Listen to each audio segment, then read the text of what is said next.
Now we're going to do a hello world with Terraform and Ansible. The goal here is really just to get you familiar with Ansible itself by installing Python and then installing Ansible and then running your very first playbook if you've never done it before. If you're already a little bit more advanced with Ansible, well, you already have an inventory file, so you probably already have an idea of what you can do. Now, even if you're only a little bit advanced with Ansible, you could actually go into the repo right now, go into this configuration directory, and actually just copy all of this stuff, because that's what we're going to be doing in the next part. I will go through what's happening, but we're not going to go through it step by step, much of just really explaining the things that are happening inside of the Ansible project itself. So in this case, we want to make sure that we have Python 3 installed on your local machine. You can have almost any version of Python 3. So in my case, I have Python 3 -- version. This is 3.12 here. And so that's what we're going to be building off of. Now, before I start with the Python stuff, I want to make sure that my Ansible inventory file is created, which also means that all of my Terraform instances have been provisioned as well. So let's go ahead and provision those first. And we'll just do Terraform and apply. And we'll go ahead and say yes to let that happen. While that's working, in another terminal window here, I'm going to go into the root of my project, the repo directory, where I am right here. And I'm going to go ahead and use Python 3-m venv. What this is going to do is create something called a Python virtual environment, which isolates this project from any other Python project you might have. So I'm going to go ahead and hit enter. As soon as I do that, I will see that, something related to Git is going to be massive. So I'm going to also want to bring in my virtual environment into the gitignore file. If anything, I want to download the Python gitignore as well. And it's really simple. It's on Git. I can just go ahead and copy this whole thing and paste it into my gitignore here as well. Now, we're not really going to be writing much Python code, but the idea is I should only have one file change, really, and that's going to be related to Terraform and anything related to the gitignore. Okay, so with this in mind, at this point, the Terraform stuff is running, and so now we're going to go ahead and activate our virtual environment. If you are on Windows and you're using Windows PowerShell, you might have to do something more like python.exe -m venv, which will do roughly the exact same thing. The only difference really with these virtual environments is how you activate them. Every once in a while, VS Code will actually ask you, hey, do you want to use this virtual environment? In which case, if it does ask you, it might activate it for you automatically. Now, if it doesn't activate it for you automatically, what you need to do is something like source venv ben/activate. This is for Mac, Linux, and Windows Subsystem for Linux. That will activate that virtual environment as denoted by this. If you are on Windows, you're going to do something more like this, where it's /venv, scripts/activate, and you'd run that, and that should activate it as well. So this is not meant to be an introduction to Python whatsoever. It's really meant to just use Ansible. To install Ansible, we use something called pip, which is the Python package installer, and then we run pip install Ansible. This will install the package for you, so you can actually use it in the next part, which is going to be running an Ansible playbook. So inside of this Ansible folder here, I actually want it to match what I have on GitHub. So if I look back into my GitHub repo, I have a config folder here. Now, the reason I'm calling it config over Ansible has to do with how I approach these two different tools. So in the case of the Terraform modules, I approach this to turn on my infrastructure and turn it off. More on this in just a moment. But in the meantime, I'm going to go ahead and create a new variable in here. And I'm going to put it at the very bottom. And I'm going to call this something like my Ansible config dir. And right now, the Ansible config dir name is really just going to be something like, we'll do default. And I'm going to change it to simply config. And I'll go ahead and get rid of this. Now I'm going to go ahead and use this inside of my inventory file in place of this Ansible file here. And it's just going to be var.that. As soon as I do that, I can run my Terraform configuration or my Terraform apply again. So what it comes down to with Terraform, the reason we use Ansible is this. So I just changed the inventory file just fine. There's no big deal with that. It changed it from Ansible into config. And so now we can work off of that. And of course, updating our gitignore once again with something like config inventory any. Okay, so the reason I use Ansible has to do with the fact that there is something called remote exec provisioner inside of Terraform. In other words, I can actually run things inside of Terraform to actually apply different changes. So what we have in this example on Terraform's docs is Puppet apply. Puppet is actually a lot like Ansible in that it does run very similar configurations as what we're doing here. In other words, it will help configure your virtual machine. So Terraform's documentation alone is already referencing another kind of IaC tool for internal configuration. What you could do in this remote exec is you could provision and configure everything in here.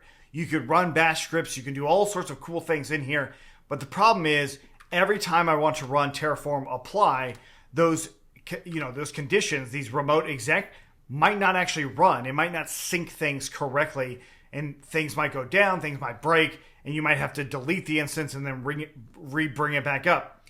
In other words, I can't just one-off run this remote exec command. I have to run it one time, essentially. If I want to run it multiple times, that's when it's like, oh, I need a different tool. That's where Ansible comes in. I can run this as many times as I need to make sure that everything is configured as need be.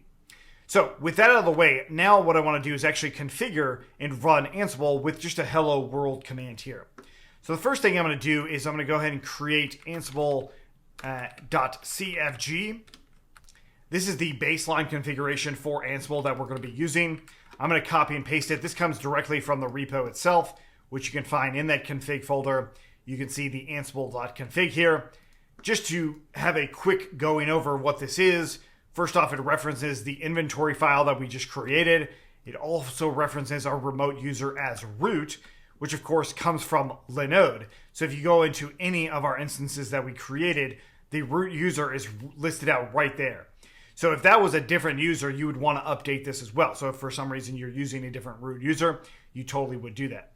And then we've got the host key checking being false. That's the main thing. Otherwise, these other ones aren't really that big of a deal, but the host key checking, the root user, and the inventory file is. What this allows us to do is create our very first playbook. So inside of config here, I'm going to go ahead and create ping.yaml. You can also do YML like that. Both of them are YAML extensions, which is just a form of configuration. So what I'm going to do here is I'm going to say ping hosts and do basic config. That's what I'll name it. And we'll go ahead and say hosts all, and then I'm going to go ahead and give some tasks here. And there's going to be name, and we'll call it ping all hosts. And then all I want to do here is ping. Okay, so at the base level, what happens here for Ansible is we define a playbook. So right here is a playbook. It triggers specific hosts. We'll look at this in just a second. We give it a name, and then we can run all sorts of tasks. In this case, a very simple task just to see that we are connected to all of our different hosts themselves. Now, all is just a wildcard that will be literally servers and clients. So if I just wanted servers, I would say something like servers. If I just wanted clients, I would say something like clients. So basically, whatever I name these things will be actually used inside of Ansible, which is why we all need to have the exact same ones. So if I were to change this to like something like Nomad servers, I just would want to be aware of that in all of the other places that might reference it, as we'll see going forward. But of course, I don't actually want to name it Nomad servers, and I also don't want this to be clients. I just want it to be all. As soon as we've got that, I'm going to go ahead and go back into my Python activated virtual environment where Ansible should now be installed in here. So I'll go ahead and just do a quick pip freeze. This will show me what's installed with the Python package tool, which in this case we see that Ansible is installed in there as well as a few other dependencies for Ansible. So now I should have the Ansible playbook command available to me. As I can see, it doesn't run an error like writing some gibberish would.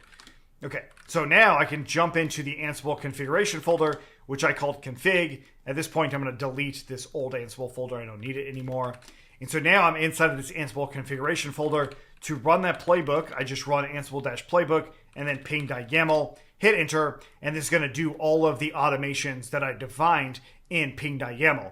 The only automations I really defined was just simply ping. Like, hey, make sure all of the hosts I can actually connect to them. And sure enough, it does do that, and we have no issues here. And so what we have is this thing called gathering facts and ping all hosts. these are actually redundant. They're basically doing the same thing, basically saying, hey, can I actually talk to this host? Can I actually reach this host? So that's where the inventory file comes in. That's where the Ansible configuration file comes in. And another key part of all of that is going back into our SSH keys. So if we don't have the correct SSH keys, if we created our own, we might have to actually declare it with our Ansible playbook with doing some sort of other connection and actually using a different private key in here, which is outside the scope of what I'm doing here. But then you can also bring it into Ansible config and show what actual private key you would end up using for your SSH session. But in our case, we are using the local system one, so I was able to actually reach out to all of these things. So all I want to do now is actually just change something in all of these hosts. A very simple thing that we're going to do is we're going to create another task in here, and this is going to be set env vars in hosts, or really bash profile. Now, the way this is done is by using something called block in file. This is another built-in mechanism that Ansible has, and I'm just going to go ahead and copy and paste some stuff related to it because that's what we're going to be doing a bunch of anyway. And so what we see is we're going to go ahead and create this file called custom env, and then I'm going to go ahead and add these items into it. So I'll go ahead and save everything, and then I'll go ahead and run my Ansible ping once again, which of course will now run this task as well. So what happens with Ansible is you define things sequentially in these task blocks. Each task will run in order, as we can see in the playback, or how the play is actually happening, or really how the playbook is being run. And what we've got here is this set env vars are in the bash profile, and we notice that there's a bunch of changes that happened. If I were to run this again, what I will likely see is no changes happen whatsoever because all of them are already there. They should all already be in place in terms of the configuration and all that. So the last step really is to verify that these environment variables were actually set. So the way I do that is I go into my inventory file, I look for the Ansible SSH host, the public IP address here, and I'm going to go ahead and SSH into it. So I'll do SSH root at that item. Now I shouldn't have to actually, say that I trust this host because I just did what I did in the Ansible configuration. So the host key checking, it doesn't prompt me for that because of what I did with Ansible. So now all I want to do is just verify that these are there. So what I can do is echo $, and then the actual host itself. This is a way to see what environment variables are available to me. And I can do that again with the host name, and there we go. So at this point, I logged into this server, and it has a host name like that, which we can actually see in our inventory file. It's coming from all of these arguments in here that are now used inside of my actual ping. So I can also do something like the region. So going back into our ping, we can come in here and do export region, and this is equal to 2 curly brackets, the Linode region. We save that, we exit out of our server here. I run the Ansible playbook once again, and it will make these changes. Now, this simple stuff can be done inside of your actual Terraform project, right? So it's definitely possible to do a lot of these basic things in Terraform inside of the instance itself using this, remote exec thing.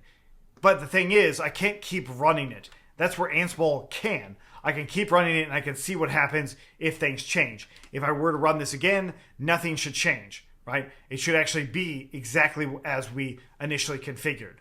So to expand on this would mean that we actually use other kinds of features that Ansible has. Now, one of my favorite things about infrastructure as code, like tools like Ansible, like tools like Terraform, is that I can just hand you the code and it will just run because it's declarative. So what we see in this configuration, which we'll do here shortly, is it actually grabs some plugins, some things that we need installed on our system at large to run other parts of our entire ecosystem for Nomad. And so that's the reason we actually use Ansible itself. So the last thing I want to verify is just that inventory changed inside of here. So I can go ahead and just check the region itself. And again, I'll go ahead and echo $region. And now I should see that Linode region in here. So all of that configuration just really extends what we just did right here with a lot of the built-in tools and capabilities that Ansible has. So let's go over all of that. I will copy it and then I'll explain it in somewhat detail as to what's going on and why it's happening to get our ultimate result of configuring our Nomad cluster. All right, so now we're going to go ahead and download some code from our GitHub repo, the reference repo that has all of the configuration we'll need to actually install Nomad and a tool called Consul. So the idea here is go to this link, of course, one of these, and it'll bring you into the repo. You could obviously clone or fork this if you know how to do those things. I'm just going to go ahead and download the zip file here and just drag and drop stuff over. So I'm going to go ahead and open up VS Code, and assuming that the download finishes, I'll go ahead and open that up as well. And then I'll just go into my config here and then grab basically everything except for ping. I probably don't even need Ansible config. So I'll bring this whole thing over, and there we go. Okay, so the idea here is we now have a main.yaml. So this main.yaml is our entry point to call a bunch of different roles. Roles are just reusable tasks and other configuration, as we'll see in just a moment. The key things to note are hosts and become, right? So hosts, the host as in the set of servers that are in that block. So this is the servers block. Here's our clients block. That's it. Servers, clients. No big deal in terms of the hosts. Become means become the sudo or root user, right? So to do the installations as needed, that's what's going to happen there. Next up, we have some variables in here. If you wanted to turn Consul off, you could just change it to being false. We're going to keep it in as true, as we'll see why in just a little bit. Now, the first thing that we see in here are roles. This is different than our tasks here. Roles can include tasks as well as other things. So we've got this Consul role in here. So let's go ahead and actually see what that role is. We actually have it right there. It's this folder here. Literally, the name of this folder is the same thing as this role. You can see that with all of the other ones as well. They actually match the folder name itself. Now, oftentimes you will see this in another folder called roles, and they would be in there. So something like this, that is okay too. And actually, the configuration is set for that to be the case. But you don't actually have to do it that way either. It has a lot of flexibility in the configuration itself. So I'm going to go ahead and bring it back into the root and get rid of this roles folder just to stick with what we did in the repo, and that's really the only reason why. So the next thing is, let's actually look at this role itself and understand what's going on with it. So if we look at this role, we've got a bunch of defaults in here, right? And so there's a bunch of things that are happening for this role that you may or may not already have or be familiar with. So what we've got is tasks. This task is for the entire role. These tasks right here are the same as what we did in ping. They're the same configuration, the same setup, the same blocks that you would configure, but now we don't actually designate whether or not there's a host or anything like that. These are just used within this role. So what we've got in the Consul role is it's going to update the apt cache, all of the installation packages that you might use. It's going to check if the Consul user exists. The Consul user is a variable, but we didn't set this variable anywhere, so we can actually look into default, which is a place that variables can be set. We look in here, we've got a bunch of defaults, a bunch of default configuration for Consul. The Consul version, that's the current version as of now. You might need to change that in the future. But then we've got our user and group and all the things related to it as far as how to actually configure Consul. This comes directly from the Consul documentation, which again, we'll explain what Consul is in a little bit. This is just about Ansible. And so the actual role for Consul has all of these defaults and it has all of these tasks. Each task itself has configuration that works specifically for Ansible and various Linux distributions. So in this case, it's going to go ahead and look for that Consul user and create them if they're not already there. It also is going to go ahead and unzip a package or make sure that the package is in there. So something like apt-get install unzip, that's going to now make sure that that's in there. That's another way to do it. There are other ways to install things as well, but that's one way. This is all of those directories. So we've got a bunch of different directories that we have in our main configuration here that is then added in and installed. Next up, we download the Consul binary. This is actually a really easy way to install things. That's what Consul and both Nomad have in common, is it's really easy to install them because it's just a binary file. And so we download the binary to a temporary location, which is a zip file, and then we unzip it, which is why we install the unzip, into a specific location, which again was that installation dir, the actual user's bin. And then we actually come down, we make sure that it's executable, that we can actually run it. Then we use a configuration file. This, of course, makes sure that we use the console hcl.j2, which we'll look at in a second. Then it goes ahead and grabs that configuration and brings it into my local environment, as we'll see also. Then we create a service, so a background service, so console will always run on our machine, and that's it. Now there is these handlers in here as well that can be triggered. They're configured the same way as tasks, but they actually are called directly. So if we see restart console in here, if we look for anywhere in main, if we see notify, these will actually call these handlers after all the tasks are run. Okay, so let's go ahead and actually run this. I'm going to go ahead and run all of these things, and we'll go through each one kind of like what we just did. So now I'll go ahead and run Ansible playbook and then main.yaml, hit enter. And so it's going to do the same things that we did with ping, but now notice that the play starts at servers. Now the reason it starts at servers is because, well, the actual block here starts at servers. So it's going based off of that. So now it's doing the console playbook, the actual role itself. It's looking for the first task. What do you know? Update app cache. It is quite literally this task right here. And that might take a moment for that to happen, maybe on the first run, maybe not on future runs. Then we see it says ensure the user exists, then unzip package, it's going to install that. I mean, there's hopefully no surprises here as far as how all of this is being executed. Now, knowing how to do all these things is why you might want to learn a lot more about Ansible. The point here is just to show you that it is working in a very specific way. And then we get an error. So this is one of the reasons that I think using Ansible is really critical to configuring your systems. If this was done with the exec provisioner inside of Terraform, solving this problem would start to get really complicated really quickly. Ansible, it still can be complicated, but it's a lot easier to start diagnosing. So what we've got here is there's no attribute console nodes. So if I do a quick search on my entire project, I see that console.hcl.j2 has this group in here called console nodes. Now, groups is exactly what our inventory file has. So in inventory.ini, this is a group, this is a group. The hosts configuration for that, so hosts, this targets a group. That's the idea. So what we have here in consoles is looking for a group called console nodes, but my inventory file does not have such a group.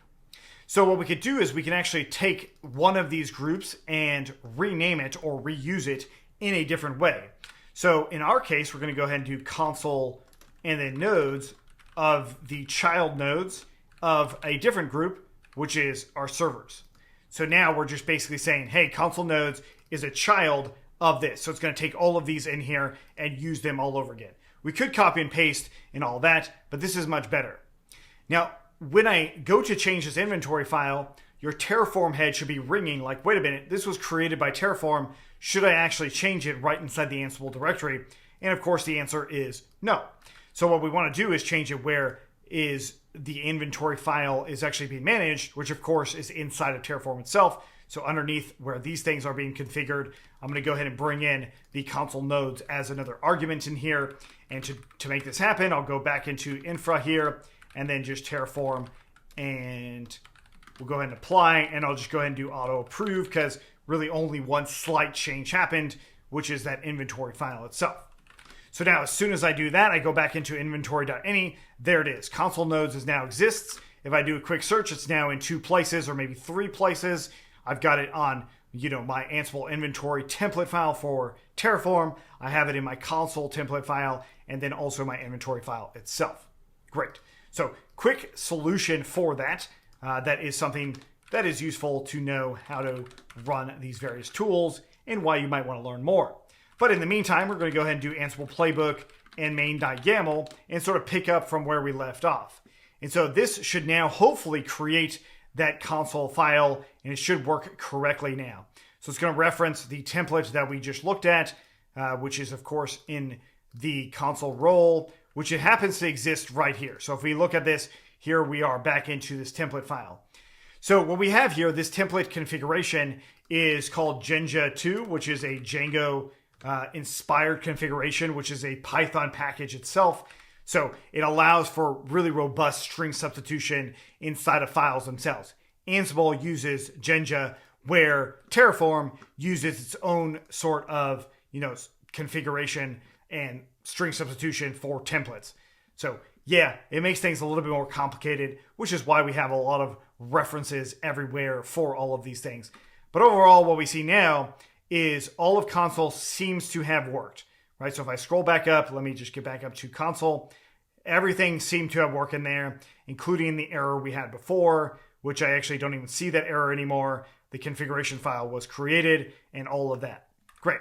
So now going back into our main YAML, the next part is simply the Nomad configuration, which if we look into Nomad and we look at the tasks, we can see everything that's going to happen in there. Once again, it's going to make sure that app cache is updated. Then it's going to go ahead and do Nomad related things. It's going to check whether or not Docker exists or the Docker group exists because we need Docker installed.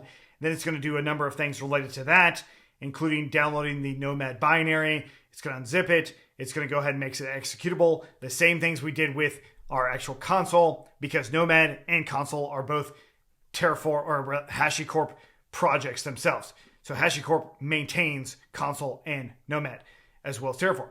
Okay, so now we've got the fetch configuration, and then we have a few other configurations that Nomad absolutely needs to make sure that it actually works inside of our VPC, and all of the Nomad services, all of those servers can actually communicate with one another as they are supposed to. And so if I scroll down a bit more, I can see that it keeps going through and it's going to keep installing things. So going back into main.yaml, that's all the server stuff. That's all we need for our Nomad servers, Consul and Nomad. That's it. Next up, we've got our clients. Clients need something called a CNI plugins. This allows us to do things like Docker and make sure that Docker actually runs inside of our Nomad instance. By default, Nomad just doesn't support Docker out of the gate. So you actually have to install it, make sure that it's all running, and you have all of the necessary plugins in there to make sure that's all working as well. And so you can see all of the CNI plugins are in here. These are very straightforward as to what needs to be done, but they need to be in there on your clients. Just on your clients, your Nomad servers won't need them. And then of course, Docker will be installed using a shortcut function to install Docker. And then it's going to go ahead and make sure that Docker is all up and Docker is restarted and all of that. Simple. This is really useful. So using a way to install Docker with Ansible, super cool, super easy to do. Okay, so now, once this is all said and done, it's going to have our Nomad server running, all of the things that will schedule all of our Nomad clients, our actual jobs, all of our Docker containers will run on those clients. And the way all of those things communicate is through Consul. So Consul is a service discovery tool that makes it easier for Nomad to know what's going on with any given container that's running inside of the entire ecosystem. It's not required for Nomad to work, but it is highly recommended. It's highly recommended, especially so that it can discover all of these different services that may or may not be available for our containers. And there we go. So this all should have worked for you, with that one exception that we also just fixed, right? So in that inventory file, everything else should work. And that's the magic of using Ansible. Even if you don't fully understand or know how to configure all these things yourself, there's definitely a lot of tools out there to make you well aware of how all of it works. So at this point, it's just a matter of going into our Nomad cluster and taking a look at what's going on with all of that. Off the video, I noticed a major issue with our Ansible inventory file. The reason I noticed this was the samples directory only had the server side of things. Now, this actually means that my Ansible inventory file had the incorrect Nomad type for these instances here, and it should be something like client. So as soon as I did that, I was able to get the correct samples from Ansible's configuration. But it caused a lot of havoc, a lot of issues with the clients themselves. So what I recommend that you do is run Terraform destroy and actually take down everything so that we can bring it back up. Now, there is one exception to this. The actual servers themselves should have been configured correctly. But the thing is, I could have actually just went into my variables and I could have changed the client count to 0, which would have only taken down the clients, and then I could have brought them back up by bringing 3 up. So you could actually do it either way. It's really up to you. I like getting in the habit of taking everything down and reconfiguring, especially when I'm doing something like this, where there's a lot of automations going on. So the real problem here has to do with the actual configuration for Nomad and Consul, and the fact that if you look in this configuration, there's a lot of things that might be fairly straightforward, which we'll go back into. But the idea being in the server block here, this is only expecting 3 server instances in here. But the way our inventory file changed this was that there was going to be 6 instances, because this one said server, and I have a total of 6 in the cluster, 3 servers, 3 clients. So having it in as client again, then this configuration becomes true once again, assuming that everything is going to be reapplied and re-brought up. So I'm going to go ahead and run Terraform apply. I will bring in some new servers in here, just with all of these things flushed out a little bit. And so then, of course, I want to open up a new, terminal window here, and then I'll go ahead and activate my virtual environment. And then, of course, if you're on Windows, it's just /v scripts activate. There should be a slash in the beginning of there, but you get the idea. And then we go into config, and then Ansible playbook, and it's going to be main.yaml, which I can't run yet because I don't have an inventory file yet. It's not quite there. So I'm going to let Terraform finish doing what it needs to do to bring everything back up. Then we'll go through the Ansible playbook once again. Terraform finished. It created my inventory file, now with the correct Nomad types. The other thing is, if we do a quick search for Nomad type, what you'll end up seeing is Consul HCLJ2 has something related to Nomad type. Then so does Nomad config, also has something related to Nomad type in here for the clients and the servers. Definitely a big deal in terms of how all of that works. We might actually change it at some point to being something closer to what group it's a part of, instead of having the argument in here on what type it is. But the point is, we needed to make some major changes, which is one of the great things about using Terraform and Ansible, is you can take everything down and bring everything back up just as quickly. So one of the other things to be aware of when it comes to terraforming things, you can't use Ansible literally right after you do it. Sometimes you can, but a lot of times you'll take a little bit of time before you can actually run your playbook again, because you might not be able to SSH into these servers just yet. It might take a minute, maybe 2 at the most, but a minute or so to actually be able to start connecting to it. And so now that it is connected, I'm going to go ahead and let this run. Once it's all said and done, our samples should have Nomad client in here as well as Nomad server, and the same thing as Consul server and Consul client. So let's go ahead and let those finish. All right, so now that everything is reconfigured and we now see all of our sample configurations, these configurations are really corresponding to one of the instances of the servers or one of the instances of the client, as we can see. Now, the main part here is what we are looking through is the actual server-side clients, right? So we've got the private IP addresses of each one, and the client itself will connect to the server, and then the server itself will also connect to the other servers, knowing that they are the correct version of what they should be. And so we can also verify this on our actual instances themselves. So if we were to SSH into one of them, let's go ahead and grab one of the server instances here. We can SSH root at one of those, and we can verify this service is running with sudo system ctl status nomad. Hit enter, and we can see that it's running there. We can also see where the configuration is going, which is in this folder right here, which is, of course, where we set it inside of the defaults. You can actually see that configuration directory. It's the same. And we can list things out in that configuration directory. And we can also do cat and then /nomad.hcl. In there, we can see the exact same configuration that's going on using the private IP addresses and all of that.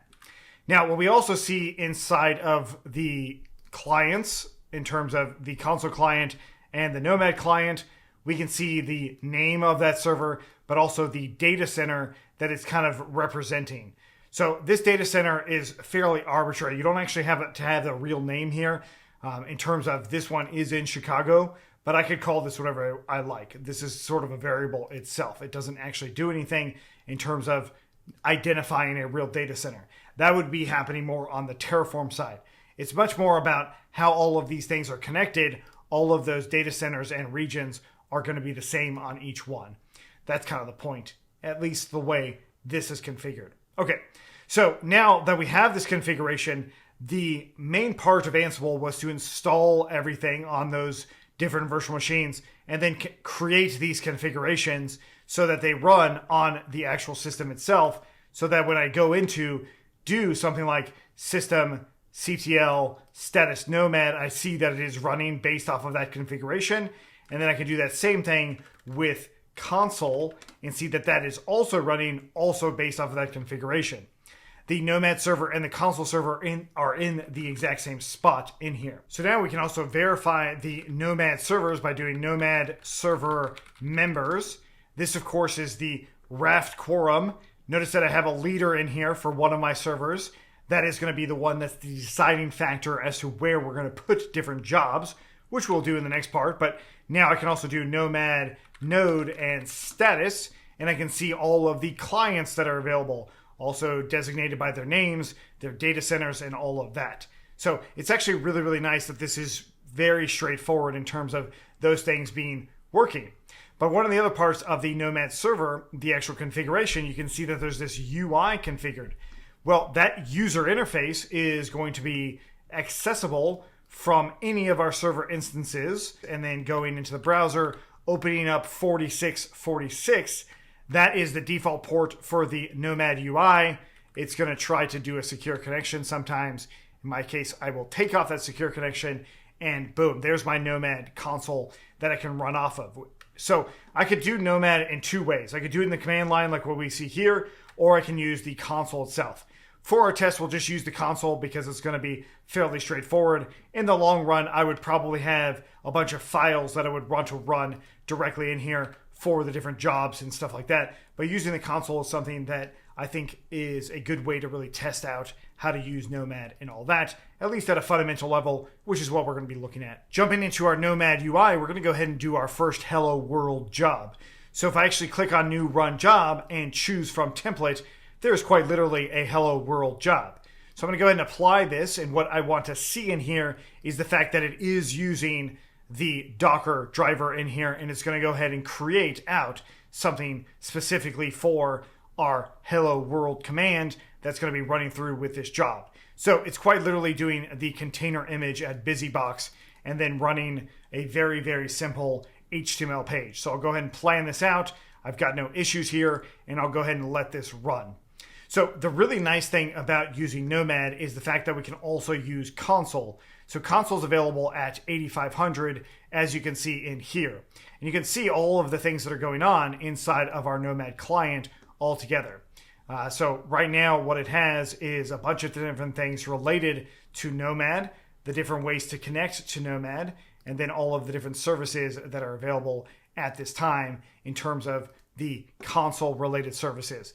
So it doesn't necessarily have this new one, which we'll look at in just a little bit. But the idea being, I just created a Hello World in here. If I look into my allocations, I can see what client it's on even. So this is the client that's actually running that particular container, which of course, if I were to take that client down, it would actually come back up pretty quickly because of the Nomad servers. And so I can actually see this Hello World by going to this IP address with this particular port, and there it is. So this is your first container working, and it's completely open source, and it's also completely using Docker, and well, it's actually fairly straightforward. Now, of course, it allocated a port as it saw fit. We didn't decide the port as far as the allocation or the job. So if we actually look back into the job itself and take a look at the plan for the job, what we can do is we can see the definition in here, and we can see that there is no way to really define our ports in terms of how this looks right here. So realistically, you are now at a point where you have a highly available Nomad cluster, and really our goal here is complete. We have everything configured and it works in a really practical manner. But what I want to show you is a little bit of other things about Nomad. So you might actually want to use this for more, production workloads and different deployments that you might consider. Now we're going to go ahead and create our own Nomad job with our own custom image. So back into my code here, I want to actually design it on VS Code, and then I'll bring the plan over into my actual Nomad UI. So we'll go ahead and do sample jobs here. And this first one, we're going to call it cfe-nginx.hcl. Now, the reason I'm calling that is because, well, it's going to be using the CFE Nginx image. So if I actually go into hub.docker.com and do a quick search for CFE Nginx, hopefully you'll actually find the container image that we're looking for here. And it's really just one that I've created and used before many, many times. So this is the one that I want to build off of here.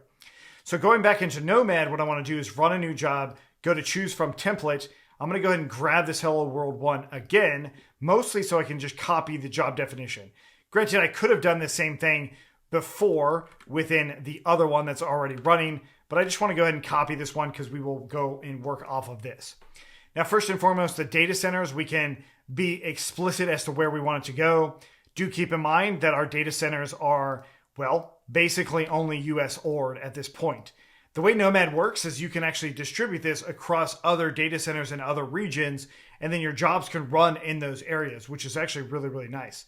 This metadata we don't need, which you could put, but it's not necessary at this point. Then we've got our group of servers that are going to run in here. I'm going to go ahead and start off with a count of just simply 1. The port is going to be www. This is the container port. Like, what is the container port that it's running on? Now, before I actually know what that's going to be, I need to know what my image is. So if I go down to task, I see that there's image here. This image is going to be that Coding for Entrepreneurs CFE Nginx image. So this whole string right here, I'm going to go ahead and put it right here. Now, I actually don't need a command or arguments for this one. So I'll go ahead and get rid of those altogether. They're just not necessary for how this container image has been designed. But I do know that Nginx itself typically listens at port 80, and also the one that I created is also going to be at port 80, just like that. Next up, what we've got is this service name. I'm going to leave it in as Nomad for now, but we will come back to that in just a little bit. The template itself, I don't need anymore. I can also designate resources if I want to this. I will go ahead and just leave the defaults that are in there. So now I've got a basic job that is closer to my own job. I want to rename it to something different. In here, I'll call it CFE Nginx. We'll save that. I'm going to go ahead and copy this whole thing, go into my Nomad UI, go back into jobs, run job, paste in my definition here, plan this. There it is. There's the plan. I run it, and now it's going to go ahead and download the image and get everything up and running. So one of the things that's important about this is if I look at my allocations here, I can see that it's running. I should be able to open that up, and sure enough, there is that job actually running. It went so fast in terms of spinning everything up. But Consul still doesn't know about this service. Now, one of the reasons we want Consul to know about this service is so that I can build out a load balancer. That is something we'll actually take a look at in just a little bit. But the idea being that I need to update my job definition. So going back into my cfe.hcl here, I've got my service in here that is going based off of Nomad. I actually want to get rid of that provider altogether and just give it a service name. In this case, the name itself will just be simply CFE Nginx, still going off of that port. I can also add in an argument here for different checks to make sure that the service is healthy. So an HTTP check at the homepage every few seconds or however long you want it to happen, it will go ahead and do that. This is just to make sure that it is all healthy. Now, with this in mind, I'm going to go ahead and copy this, go back into my CFE Nginx job. We're going to go into the definition. We're going to go ahead and edit it and paste all of this in. Now we should have a new job here. I'm going to go ahead and plan this out. Looks like I got a little bit of an issue somewhere in here. I didn't double quote the name itself, so I'll go ahead and copy that again and paste it in again. There's that quote in there. It does say it as the error, but I identified it pretty quickly because I didn't change a whole lot. But the idea is now I'm going to go ahead and update this. We save it. Now I can actually jump back into Consul, and I now see that CFE Nginx is in there. It is actually being monitored by Consul now as one of the services that are available inside of the entire system itself. So Consul, of course, is helping us with the networking, as we'll see when we go to the load balancer itself. And that's really just a key difference in terms of how we end up doing it. But before we do the load balancer, I want to also show you how to use variables inside of Nomad, because I think these are also really useful, especially when it comes to deploying your containers. Now, variables themselves are really just a simple way to be able to inject environment variables on a container without putting it directly into the job. So let's start off with just using variables themselves, and we're going to update our hello world job here into the definition, mostly so we can see the variable come through in here. So first and foremost, the simplest variables you can use as env. So inside of the task here, we can go ahead and say env and do something like, let's do caps my var and saying like hello world, right? And so this can be used inside of here with just doing env and then my var. Now, of course, we also have these other environment variables here that are built into Nomad. We've got the access to meta, so you can grab those meta variables in there as well in a very similar fashion, which is pretty nice. But now that we can see that we can do something like my var here, obviously I can go ahead and run this. That's not quite what I'm getting at. That is still putting the variable itself inside of the definition for the job, which, as you may be aware, we don't want to hard code sensitive data in here. So what I do want to have is on my template, I want to have the variable actually show up on this template. So that's going to be the first step. Now the key thing here is how it's defined. We've got a job name of hello world, we've got a group name of servers, and then we've got a task name of web. So the way we can think of this is by coming back into VS Code for a moment, just having a temporary one. We've got our job name, hello-world, then slash. The slash is inside, of course, is going to be servers, then slash our task, which is simply web. Okay, so the reason I bring this up is because if we go back into variables and go to create a new one, we can see that the format is just like this.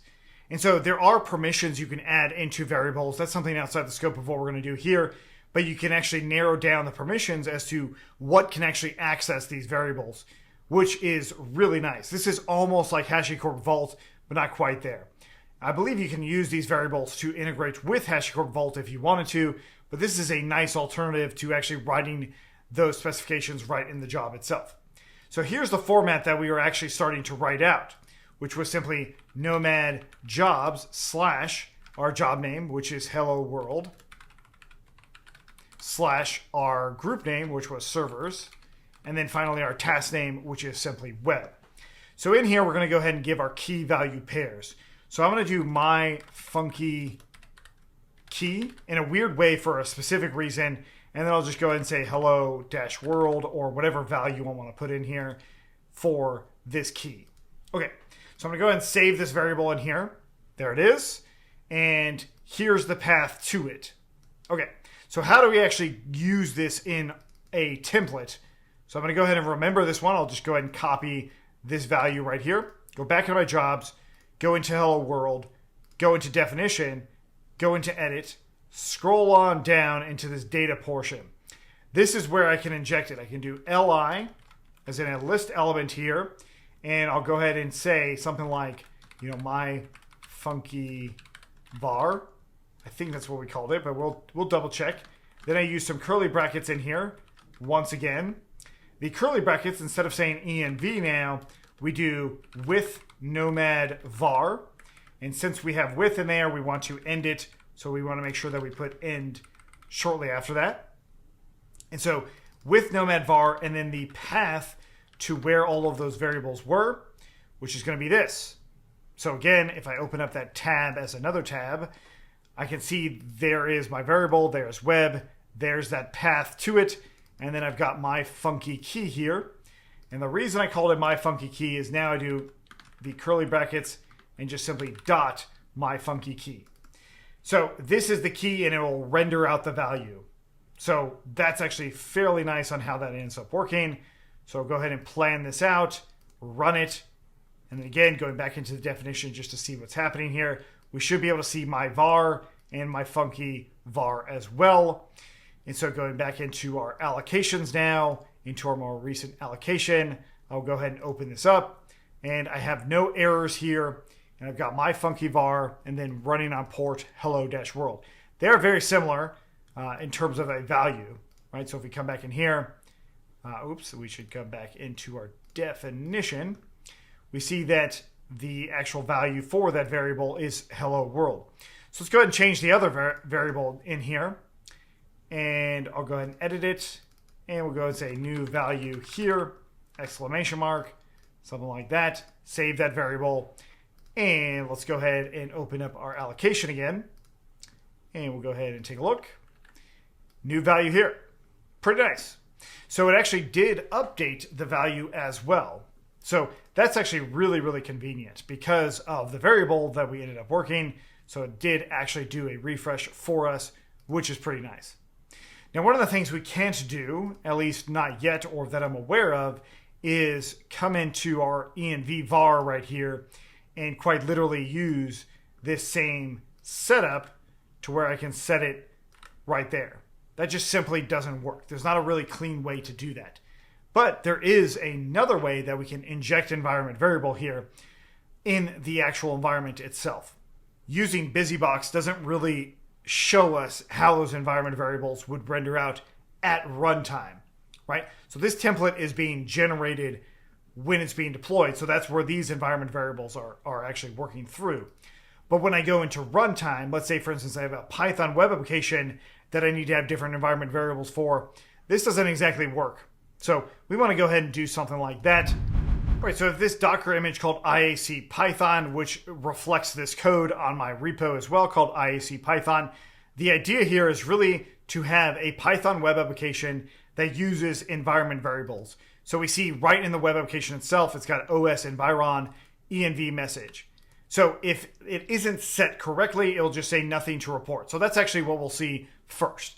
So let's go into our jobs here. Inside of our CFE Nginx, I'm going to go into the definition.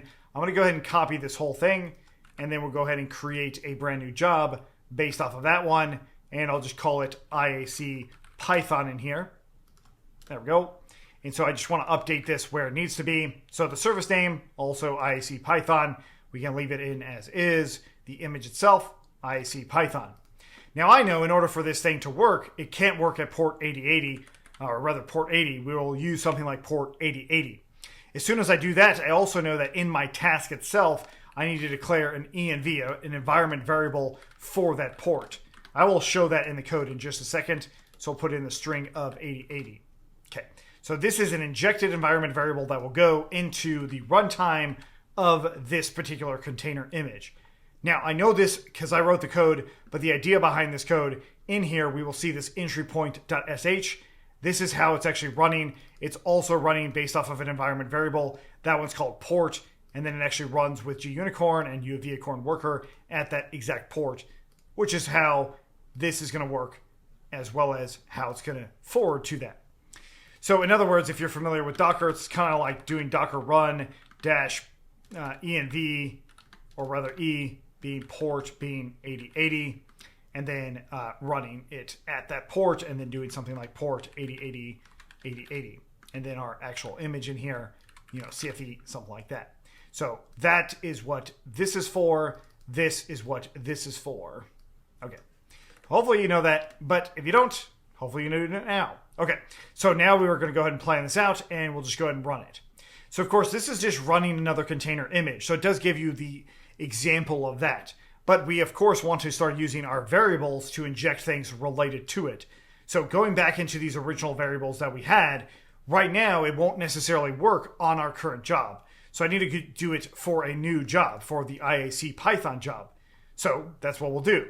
Once again, what I like to do is I like to come in to, just like VS Code, put this out, go / go into the definition, look for the group name.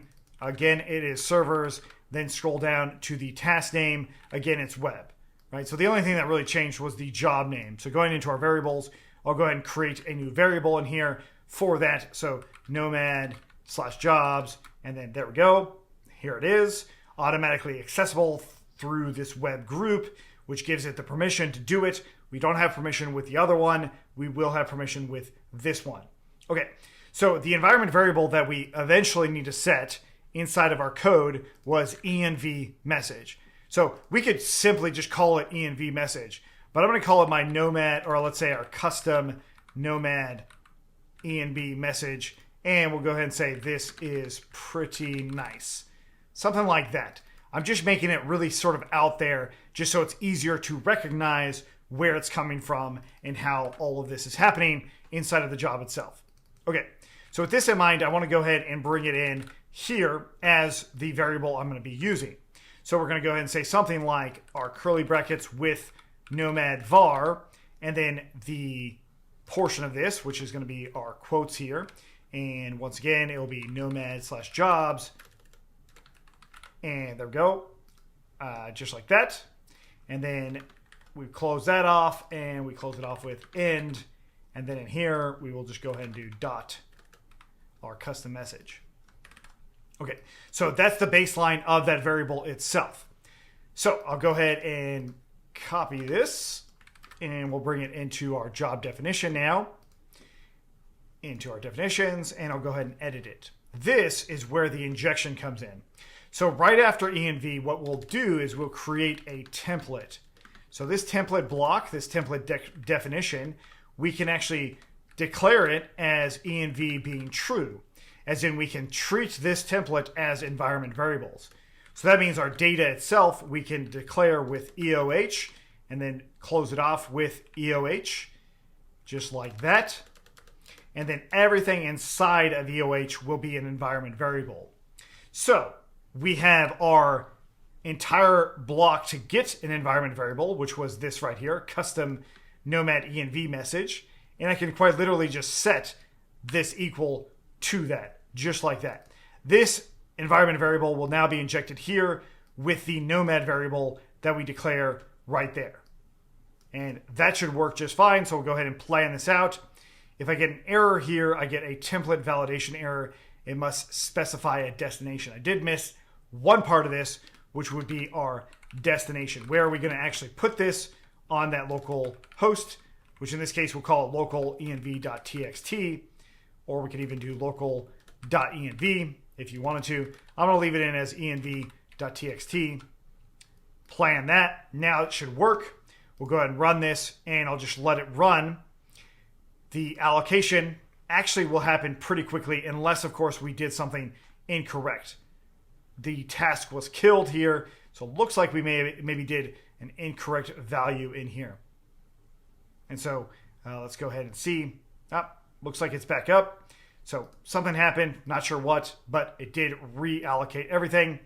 And so now what we should see, it's killed again. It is giving us healthy in here. So let's go to, it rolled back for us automatically. One of those nice things about using our Nomad cluster. But here we go. We've got our environment variable message, and it actually is coming through, and it says this is pretty nice. Great. So let's go back into that variable itself. We'll refresh into our jobs here, go into IaC Python, into web. There's our custom message. Let's go ahead and edit it. It says this is pretty nice. This is awesome.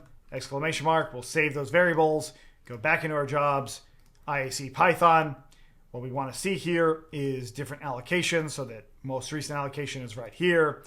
And we'll go into the host address, and it's still saying this is pretty nice. So in this case, it didn't actually reset it until it did. It took a few seconds, but there it goes. So now it's actually showing us that environment variable that has now changed based off of being injected. So at runtime, at any time you need to have environment variables injected, what you do is you just create a template like this, and then it will actually allow you to run as many environment variables you might need. So of course you can change other ones in here as well. You could also decide to declare these environment variables in there, although I wouldn't necessarily need to do that, right? I like this template idea much more for things that you need to abstract away, like the Nomad environment variables. So the other part that's cool about this, though, is if I were to go into IaC, this gives me the ability to actually go into the shell itself. So we can try bin/sh, or I can try bin/bash. I'm going to go ahead and try bash, and then I'll go ahead and echo out the env var or env message, just like that. And there we go. So we get the actual proper one that was in there. We can also do our port and see what that is. And of course that's working. And I'm in the root of where the project actually exists in there, just like that. If I go into our local file, let's try local. We can see the env.txt in here as well. And sure enough, there it is. So notice there is some spacing in here. So maybe in our template, we'd want to remove that spacing. So if I come back in here, there's a tab right here, which does actually get treated as a tab when you go into make it all happen. And so once again, I can go ahead and do, updated item and say 1, 2, 3, go ahead and do plan. Everything's looking good. Run that. And what should end up happening with that shell itself is it should close out that shell. But of course, it doesn't mean that I won't be able to do it again. I can hang out here for just a moment and then be able to reconnect into another shell service. It might just open up a new one, and sure enough, here it is. So I'll go ahead and do cat local and env.txt. There, these things look a lot better, and now I have environment variables that are being injected at runtime to this particular container. Super cool. So I really like how they automatically update as well. Now, this isn't always true for other kinds of container orchestration services.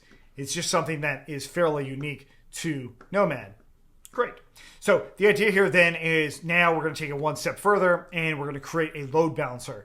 Now, the reason we create a load balancer actually has everything to do with the fact that if I were to go into Consul, I want to actually use Consul for what it's good for, which is having all of these different services in here for Consul itself. So let's get rid of the HTTPS and right. So in here, I want to be able to actually use the networking to load balance across my different services that are in here. And I'm going to use these two different ones just so I can really see what's happening here. And I'll just use Nginx as an example to load balance between the two of those. So let's go ahead and take a look at what that looks like. Now I'm going to show you how to do load balancing inside of Nomad so that we can use our other services. And more importantly, we can use Consul in there. So the way this is done is we're going to go ahead and run a job in here. And I'll actually paste in code that I tested out to make sure that it is working. But the idea is we name the job load balancing. We do all of our data centers. We set a group. We set some restart policies. Notice that there's a static port here of 8080. We'll come back to that. Then we've got our load balancing service in here. This, of course, is for Consul. Then we've got our task for Nginx. We're going to go ahead and run Nginx. Notice there's the new one called volumes, which is basically saying, hey, the volume, the actual file that you're injecting, which is going to be this template file, is going to be attached to the container at this location so that it actually can use this as its main configuration. Then to actually use the services themselves, we've got a couple in here, CFE Nginx and IaC Python. Those ones already exist as services, which we could verify in Consul, which again is at port 8500 on any of our nodes Nomad servers. What we've got here is CFE Nginx and IaC Python. So this configuration is referencing those two services through Consul, the address it's available on, as well as the port that it's available on as well. And then we have a fallback to force a 502 error if those things don't work. So I'll go ahead and plan this out. We'll go ahead and run it. And I'll go into my allocations here. And in a moment, it will actually go ahead and show me these allocations running. It actually happens pretty quickly if it's done correctly. Notice that port is at 8080. So the default port in here, if I refresh, I can refresh a few times and I can see that it is now toggling between two other actual jobs that are running. In other words, load balancing those actual jobs. So in the case of CFE Nginx now, what I could do is I can go into the deployment here. I can go ahead and edit this and I can actually up the amount of servers I'm running for that. So the amount of deployments I'm running or allocations I'm running specifically for that. And so what you would want to do with this is, well, then go just check that it's actually going to be working. Let's go ahead and jump into our different load balancing jobs here, into our allocations. And let's go ahead and template being re-rendered here. And now it actually has a bunch of different instances of that. But let's go ahead and verify. Let's not just assume, let's verify.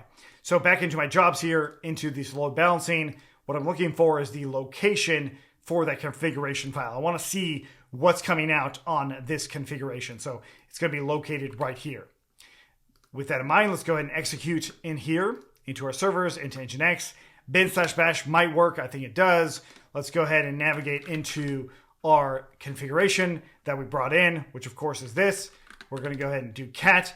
What do you know? It actually is load balancing. So it has a number of those instances running, and then I can go ahead and scale up these other instances as well. So going back into our IaC Python, let's go ahead and update the definition here as well. And in this case, I'll go ahead and do 10. It's a lot of instances for this to run, but I can now scale these things up.